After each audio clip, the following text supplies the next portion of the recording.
Grotte profonde. Salutations, bienvenue dans Vivid Nightmare, où vos cauchemars deviendront réalité. Je m'appelle Émilie et je veux partager avec vous une expérience qui a changé ma vie pour toujours.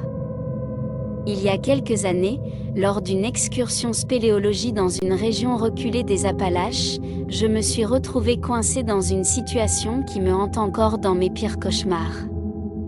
Bien que j'ai toujours été un fan de randonnée et d'exploration de grottes, je n'ai jamais rien vécu d'aussi troublant que ce qui s'est passé ce jour-là. Tout a commencé lorsque nous avons découvert une grotte méconnue, loin des sentiers habituels. C'était une ouverture étroite dans la roche, à peine visible de loin. Ma curiosité et mon amour pour l'inconnu m'ont poussé à y entrer, accompagnée de deux amis, Tom et Sarah.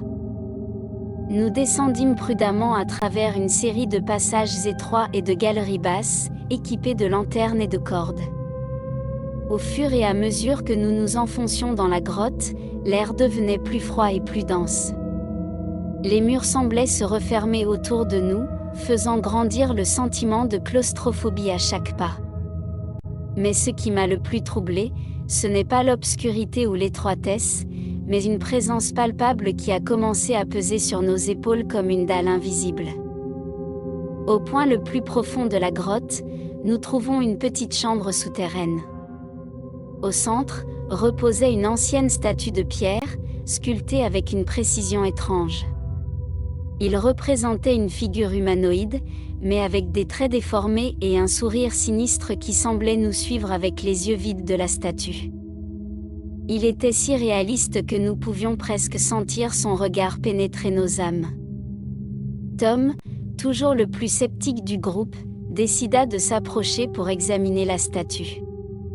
Il s'arrêta devant elle et commença à marmonner quelque chose à voix basse, comme s'il était hypnotisé par la présence de la silhouette.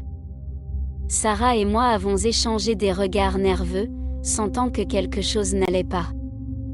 Soudain, Tom se mit à rire, mais ce n'était pas un rire normal, c'était un rire déchirant, plein d'hystérie et de méchanceté, complètement étranger à sa personnalité habituelle. C'est à ce moment-là que tout est devenu flou dans mon esprit. Je me souviens d'éclairs de Tom nous regardant avec des yeux exorbités, marmonnant des mots que nous ne comprenions pas. Sarah criait, essayant de le sortir de sa transe. J'ai essayé de le retenir aussi, mais c'était comme s'il était possédé par quelque chose au-delà de notre compréhension. La dernière chose dont je me souviens avant de perdre connaissance était le bruit de pas qui résonnait dans la grotte, des pas qui n'étaient pas les nôtres.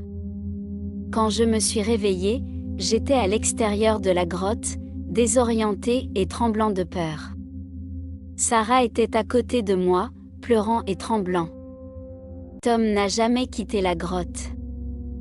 À partir de ce jour, nous n'avons plus jamais parlé de l'incident. L'expérience nous a marqués à vie, nous demandant ce que nous avions trouvé dans les profondeurs de la terre, ce qui se cachait dans l'obscurité et ce qui avait emporté notre ami. Merci d'avoir regardé cette vidéo, souvenez-vous et rêvez de vos démons les plus profonds. Au revoir. Grotte profonde. Salutations, bienvenue dans Vivid Nightmare, où vos cauchemars deviendront réalité. Je m'appelle Émilie et je veux partager avec vous une expérience qui a changé ma vie pour